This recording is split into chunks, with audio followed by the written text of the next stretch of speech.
ಶರಣಂ ಶರಣಂ ದೇವಿ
ಕರದಲ್ಲಿ ಬೀಣೆ ಧರಿಸಿ ಜಗತ್ತಿನ ಜನರನ್ನೇ ವಿದ್ಯಾಸಾಗರದಲ್ಲಿ ಧುಮುಕಿಸಿ ಕುಲಕೋಟೆ ಮಹಾತ್ಮರ ಹೆಸರನ್ನ ಆ ಚಳೆಯಲ್ಲಿ ಉಳಿಸಿದ ಮಹಾತಾಯಿ ನಿನಗೆ ನನ್ನ ನಮಸ್ಕಾರಗಳು ತಾಯಿ.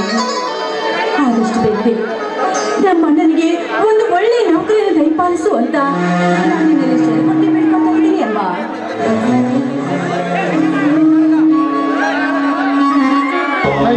ಅಪ್ಪ ಈಗ ಬಂದೇನಣ್ಣ? ಹೌದಮ್ಮ, ಅಪ್ಪ ಇಲ್ಲ. ಅಪ್ಪ ಇದೀಗ ತಾನೇ ಹೊರಗಡೆ ಹೋದ. ಅಣ್ಣ ತೆಗೆದುಕೊಳ್ಳೋಣ ಶ್ರೀದೇವಿ ಪ್ರಸಾದ. ಈ ಸಾಕಮ್ಮ ಈ ನಿನ್ನ ಹಾಳು ಶ್ರೀದೇವಿಯ ಪ್ರಸಾದವನ್ನು. ಅಣ್ಣ ಯಾಕಣ್ಣ ನೀನು ಹೋದ ಕೆಲಸ ಮಣ್ಣು ಪಾಲಾಗಿ ಹೋಯ್ತಮ್ಮ ಈ ನಿನ್ನ ಅಣ್ಣನ ಶಾಲೆಯ ಋಣ. ಈ ಹಾಳು ಶ್ರೀದೇವಿಯನ್ನು ಎಷ್ಟು ಕೊನೆಯಿಂದ ಬಡವರನ್ನು ತನ್ನ ಕಾಲು ಕೆಳಗಾಕಿಕೊಂಡು ಶ್ರೀಮಂತರ ಸತ್ತಾಯಿದ್ದಾಳೆ ಈ ಕಲ್ಲಿನ ಕಾಳು.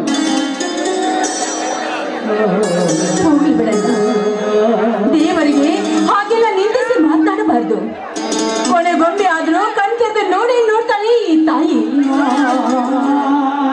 ಮುಗಿಸಮ್ಮ ಈ ನಿನ್ನ ಮಾತನ್ನು. ದೇವರೆಲ್ಲ ದೆವ್ವವಾಗಿ ಕುಳಿತಿರುವಾಗ ನಮ್ಮನ್ನು ಕಣ್ತೆರೆದು ನೋಡುವ ಶಕ್ತಿ ಈ ನಿನ್ನ ದೇವಿಗೆ ಎಲ್ಲಿಂದ ಬರಬೇಕು?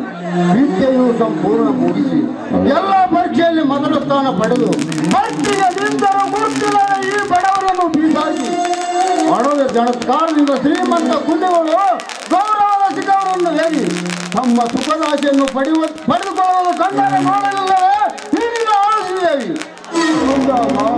ಈಗಿನ ಅಣ್ಣನ ಸೇವೆ ಋಣ ಇಲ್ಲಿಗೆ ಕಡಿದು ಹೋಯ್ತಮ್ಮ. ಅಣ್ಣ ಇದೇನಣ್ಣ ನಿನ್ನ ಹುಚ್ಚತನ? ಇದು ಹುಚ್ಚತನವಲ್ಲವಮ್ಮ, ಶ್ರೀಮಂತರ ನಾಯಿಗಳು ಈ ನಾಡಿಗೆ ನೀಡುತ್ತಿರುವ ಪಕ್ಷದಾಪನ. ಪ್ರತಿಯೊಬ್ಬ ಶ್ರೀಮಂತನು ಪ್ರತಿಯೊಬ್ಬ ಅಧಿಕಾರಿಯ ಮೇಲೆ ಮಾಡಿದ ನ್ಯಾಯವನ್ನು ನೋಡಿದರೆ ಅವರ ಗುಂಡಿಯನ್ನು ಸಿಳ್ಳಿ ರಕ್ತವನ್ನೇ ಕುಡಿಯಬೇಕೆನಿಸುತ್ತದೆ. ಆದರೆ ತಂದೆಯ ಮಾತನ್ನು ಪಾಲಿಸುವುದಕ್ಕಾಗಿ ಬಡವರ ಸಿಟ್ಟು ದವಳಿಗೆ ಮೂಲ ಎನ್ನುವ ಹಾಗೆ ಅಧಿಕಾರಿಯಾಗಿ ಒಬ್ಬರ ಕೈಕೆಯಾಗಿ ಕೆಲಸ ಮಾಡುವುದಕ್ಕಿಂತ ಭೂತಾಯಿ ಮಗನಾಗಿ ಆಳಾಗಿ ದುಡಿದು ಅರಸನಾಗಿ ಮುಂದಾಯಿತು. ತಂಗಿ, ಅಂದು ತಾಯಿಯ ನುಡಿದ ಮಾತನ್ನು ಹಿಂದೆ ನೀನು ಹೇಳುತ್ತಿರುವಲ್ಲಮ್ಮ, ಅದು ನಿಜ. ಆದರೆ ಶ್ರೀಮಂತರ ಸೊಕ್ಕು ಹಡಗುವುದು ಯಾವಾಗ? ಕಡದ ಪುಟ ಹರಿದು ಮೇಲ್ಮಟ್ಟಕ್ಕೆ ಬರುವುದಾಗ ಸಮಾಜದಲ್ಲಿ ನಡೆಯುವ ಅನ್ಯಾಯ ಅತ್ಯಾಚಾರವನ್ನು ನೋಡಿದರೆ ನನ್ನಂತ ವಯಸ್ಸಿನ ವಿದ್ಯಾವಂತ ಗಂಡಸರಿಗೆ ನಾಚಿಕೆ ಬರಬೇಕು. ನಾಚಿಕೆಯ ನಂಜಿನ ನೀರು ಕುಡಿದು ತಮ್ಮ ಪಂಚು ಬೇಯಿಸಿಕೊಂಡಿರುವ ಇಂದಿನ ಈ ಬಣ್ಣ ಸಮಾಜಕ್ಕೆ ಇಂದಿನಿಂದ ನಾನೇ ಸಿದ್ಧನಾಗಿ ನಿಲ್ಲುವೆ. ತಂದೆ ಇದೇ ರೀತಿ ಈ ಸಮಾಜ ಸುಧಾರಣೆಗಾಗಿ ಹೋರಾಡಿ ನಮ್ಮ ತಾಯಿಯನ್ನೇ ಬಲಿ ಕೊಟ್ಟರು, ನಮ್ಮ ಕಿರಿಯನ್ನೇ ಕಳೆದುಕೊಂಡಿವಿ. ಅದಕ್ಕಾಗಿ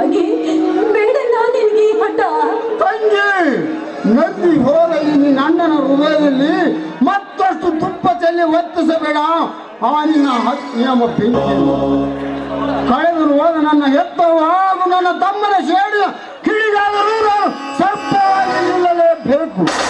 ಮೋಸ ಮಾಡಿ ಯಾವ ಪಾಪಿ ನನ್ನ ಮಗ ಅವರ ರುಂಡ ಚೆಲ್ಲಿರುವನು ಅವರ ಪ್ರತಿಕಾರ ನಾನು ಅವರ ಚೆಂಡು ಕಡಿದು ನನ್ನ ತಾಯಿ ತಮ್ಮಂದಿರ ಆತ್ಮಕ್ಕೆ ಶಾಂತಿ ಪಡಿಸಿಕೊಳ್ಳದಿದ್ದರೆ ನನ್ನ ಹೆಸರು ವಿಶ್ವನಾಥನಲ್ಲ, ಇದೇ ಅವರಿಗೆ ಈ ಸರ್ಪ ಕೊಡುವ ತೀರ್ಪು.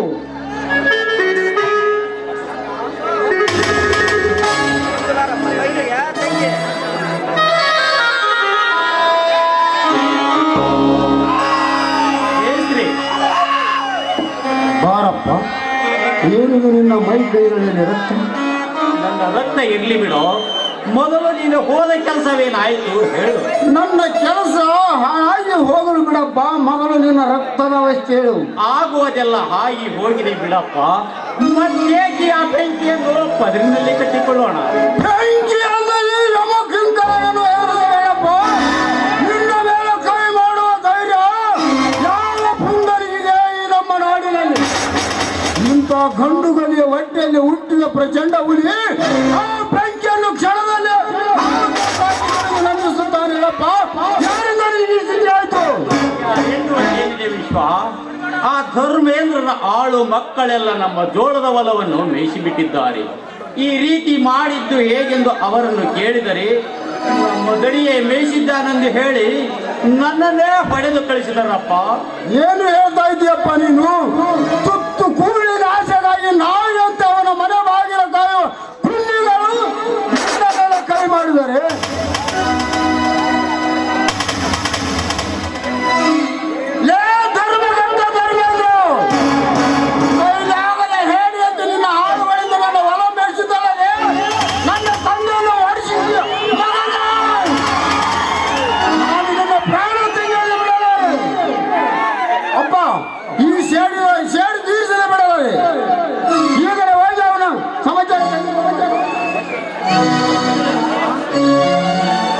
ವಿಶ್ವ, ತುಡುಕಿ ಮುಂದಡಿ ಇಡಬೇಡ. ಆ ಕುಟುಂಬ ಧರ್ಮೇಂದ್ರನನ್ನು ಎದುರು ಹಾಕಿಕೊಳ್ಳುವ ಧೈರ್ಯ ಈ ನಮ್ಮ ನಾಡಿನಲ್ಲಿ ಯಾರಿಗೂ ಇಲ್ಲ. ಎದುರು ಹಾಕಿಕೊಂಡರೆ ಅವರಿಗೆ ಉಳಿಗಾಲವಿಲ್ಲ. ಎಂತ ಮಾತನ್ನು ಹೇಳಿ ಎದುರಿಸ್ತಾ ಇದ್ದೀಯಪ್ಪ ಈ ನಿನ್ನ ಮಗನನ್ನು? ಅವನಿಗೆ ಎದುರಲಿಕ್ಕೆ ಅವನನ್ನು ಉಳಿಯೋ ಕಳೆಯೋ. ಅಪ್ಪ, ಸತ್ಯದ ದಾರಿಯಲ್ಲಿ ಮುನ್ನುಗ್ಗುತ್ತಿರುವವನಿಗೆ ಆ ದೇವರಂತಿಕೆ ಇಲ್ಲ ಅಂದಾಗ ಮಾಡಲು ನಮ್ಮ ಹೊಲ ಮೇಯಿಸಿ ನಿನ್ನನ್ನು ಬಡಲು ನಾನು ಅವನನ್ನು ಸುಮ್ಮನೆ ಬಿಡುತ್ತೇನೆ. ಅವನ ರಕ್ತ ಕುಡಿಯುತ್ತಾನೆ. ಕುಡಿಯಬೇಕೆಂದು ಹೋದ ಜನ ಕತ್ತು ಕಳೆದುಕೊಂಡು ಪತ್ತೆಯಾಗದೆ ಹೋಗಿದ್ದರಪ್ಪ. ಅವರ ಕೈಯಲ್ಲಿ ಎತ್ತಲು ತಿಪ್ಪಿಯಲ್ಲಿ ಬಿದ್ದ ಬೆಪ್ಪನೊಬ್ಬ ಹೆತ್ತ ಮಗನಂತೆ ಮೊತ್ತ ಹಾಕಿಕೊಂಡು ರಕ್ತ ಕುಡಿಯುವ ರಾಕ್ಷಸರಾಗಿದ್ದಾರಪ್ಪ ಧರ್ಮೇಂದ್ರ. ಯಾವ ಧರ್ಮೇಂದ್ರನಾಗಲಿ, ಯಾವ ಧರ್ಮೇಂದ್ರನಾಗಲಿ ತಪ್ಪು ದಾರಿ ತುಳಿಯಬೇಕೆಂದು ಬರುವ ಆ ಇಂದ್ರನೇ ಆಗಲಿ ನನ್ನ ಮನೆತನದ ಮೇಲೆ ಅನ್ಯಾಯ ಮಾಡಿದವನ ಕಂಡು ಕೇಳಿ ನಾನು ಬಿಡಲಾರೆ. ಹೌದಪ್ಪ, ನನ್ನ ಅಧಿಕಾರವನ್ನು ಅರಿಸಿದ ಆ ಧರ್ಮೇಂದ್ರನ ಮೇಲಿನ ಸೇಡು ಹುಕ್ಕುತ್ತಿದೆ. ಸೇಡಿನ ಸಂತಾಪವನ್ನು ಆರಿಸಿಕೊಳ್ಳಬೇಕೆನ್ನುವಷ್ಟರಲ್ಲಿ ನಿನ್ನ ಮೇಲೆ ಕೈ ಮಾಡಿದ್ದನೆಂದರೆ ನಿನ್ನ ಮಗನಾಗಿ ನಾನು ಹುಟ್ಟಿದ್ದಕ್ಕೆ ಸಾರ್ಥಕವೇನಪ್ಪ. ಪ್ರಜ್ವಲವಾಗಿ ಪ್ರಜ್ವಲಿಸುತ್ತಿರುವ ಈ ನನ್ನ ಸೇಡಿಗೆ ಈಗ ಅವರೇ ಸರಿ ಸಾಟಿ. ನಮ್ಮಿಬ್ಬರಲ್ಲಿ ಒಬ್ಬರ ರಕ್ತ ಹರಿದಾಗಲೇ ನನ್ನ ರಕ್ತಕ್ಕೆ ಶಾಂತಿ. ಅಣ್ಣ, ತಂದೆ ಮಾತನ್ನ ಕೇಳಣ್ಣ. ಹೊಲವನ್ನು ಬೇಯಿಸಿ ಹಾಳು ಮಾಡಿದ್ರೆ ಏನಾಯ್ತು? ಕೊಡುವ ಶಿವ ಯಾವತ್ತು ಬಡವನಲ್ಲಣ್ಣ. ಕೊಡುವ ಶಿವ ಬಡವನೆಲ್ಲವೆಂದು ಬಿತ್ತನೆ ನಾವು ಮನೆಯಲ್ಲಿ ಕುಳಿತರೆ ನಮ್ಮ ಹೊಟ್ಟೆಗೆ ಅನ್ನ ದೊರಕುವುದೇನಮ್ಮ? ನಾವು ಕಷ್ಟಪಟ್ಟು ಬಿತ್ತಿ ಬೆಳೆದ ಈ ರೈತನವರ ಹಾಳು ಮಾಡುವುದೆಂದರೆ ನಮಗೆಷ್ಟು ಸಂಕಟವಾಗುತ್ತದೆ ಗೊತ್ತೇನಮ್ಮ? ಪಾಲದಿಂದ ನೆತ್ತಿಯವರಿಗೆ ಉರಿ ಹತ್ತಿ ಬಿದ್ದಂತಾಗುತ್ತದೆ. ಸಿಟ್ಟಿನ ಕೈಯಲ್ಲಿ ಬುದ್ಧಿಯನ್ನು ಕೊಟ್ಟರೆ ಅದು ನಮ್ಮ ನಾಶಕ್ಕೆ ಕಾರಣ. 4 ಜನ ಗುರಿ ಹಿರಿಯರಿಗೆ ತಿಳಿಸಿ ಜಾರಿ 4 ಜನ ಗುರಿ ಹಿರಿಯರ ಸತ್ಯದ ನಾಡಿಯನ್ನು ಕಿತ್ತುಕೊಂಡು ಕಟ್ಟಿ ಹಾಕಿದಳಪ್ಪ ಆ ಧರ್ಮೇಂದ್ರ. ಅಂದಾಗ ಈ ಬಡವನ ನ್ಯಾಯ ನಿಗದಿಪಡಿಸಲಿಕ್ಕೆ ಯಾವ ಹಿರಿಯರು ಬರುವುದಿಲ್ಲ ಈ ಊರಿನಲ್ಲಿ. ನ್ಯಾಯ ಬಗೆಹರಿಯಬೇಕು. ನಾನು ಅವಳ ಹಾಳುಗಳನ್ನು ಒದ್ದವನ ಹೊಲ ಮೇಯಿಸಿದಾಗ